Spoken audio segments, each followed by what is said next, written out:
Long text message, that bitch looking like a book. I know the plot of it before ever seen it look. Chapter we on, gotta scare, they gotta shoot. Now I'm the monster you created. I'm no. Chat, let's watch the retirement video, man. I didn't think we was gonna start with that, but I seen on Twitter, I bookmarked it. I said, no, this ain't what I think that it is. And then you just officially confirmed it, though. How did I know that it might be that? I seen like just a couple of reactions, but I was like briefly reading them. But yeah, Russ done? Has a curator, and every museum has a curator, and every exhibit, they have a story. But some stories don't need someone to tell them. They just speak for themselves.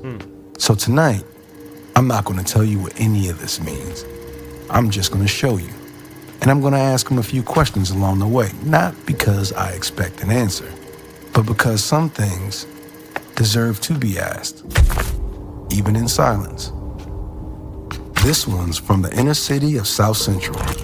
Before any of it, before the triple doubles, before the MVP, before anybody outside of Los Angeles knew his name. Because why not?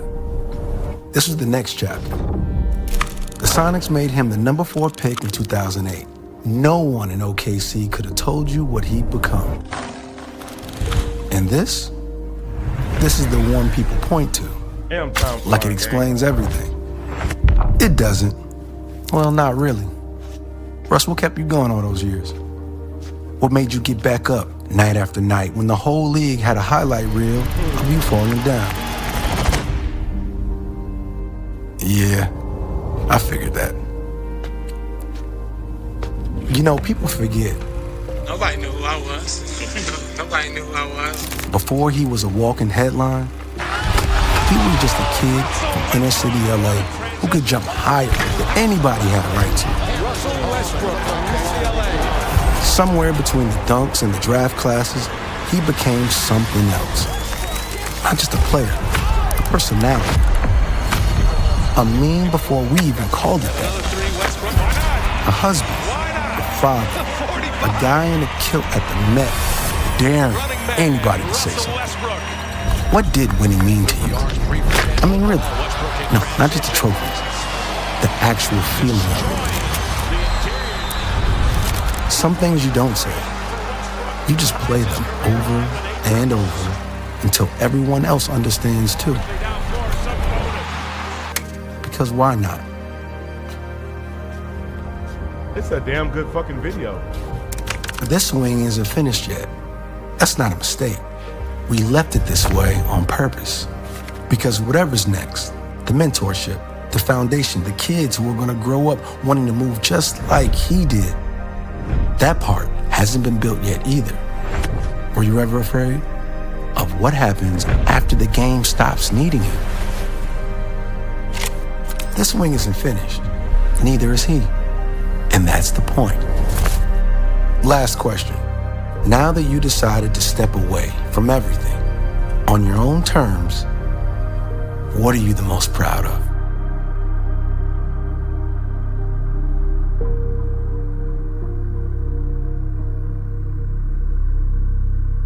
That might be the best interview I've ever done. He didn't say a word. And somehow, I understood everything. Damn. You motherfucker. Oh, that shit was amazing.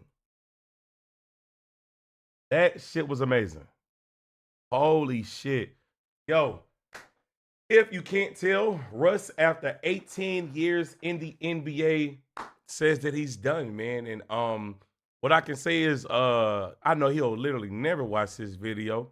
He'll never see this moment. But Russ, I want to let you know, as a fan of the game, I appreciate you. Honestly, man, so many moments, so many memories that we got from Russ on and off the court. But so many memories, bro. And at least for me, one of the most exciting players I've ever fucking watched. I can't name another player that played the game like Russ, for real, bro. Like, you could tell that he gave a fuck about it. When he was on that court, he was trying the best that he possibly could fucking do. And at the same time, you could tell that he also wouldn't on this bitch trying to make no friends with everybody. If you wouldn't know his team, you could tell you wouldn't know his team. And in the era where everybody want to act like they don't give a fuck, well, not everybody, what a lot of people, you can't tell if they give a fuck. A lot of people, you can tell that the game don't necessarily, each game don't necessarily mean something to them.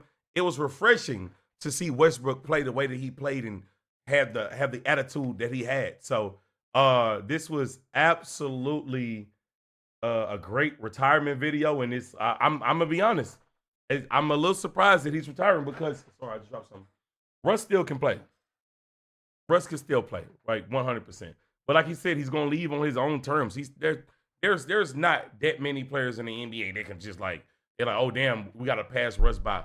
What a great fucking player. And for me, honestly, I'm just sitting here thinking while I was watching that video, athleticism wasn't the only part of his game, but it was a major part. Obviously, you watched him. But I'm just trying to think can I name 5 more athletic point guards than Westbrook? I don't know if I can. Bro, this motherfucker was so fucking fast. This motherfucker jumped so fucking high. He did not give a fuck who was in under the rim. He didn't care. This motherfucker was cold, bro. And then early OKC days, that fucking stop and pop midi. Gang, this motherfucker will be running 100% speed. Stop. Pop the midi. That bitch would be there. The motherfucker was cash. So, shout out to Westbrook, man. I appreciate you. We thank you. W's, man. When the rabbit got the gun, I guess when it's my turn, you wanna be done. Consequences heavy on your chest, weigh like a ton. I'm guessing when it's my turn, you just wanna run. Instead of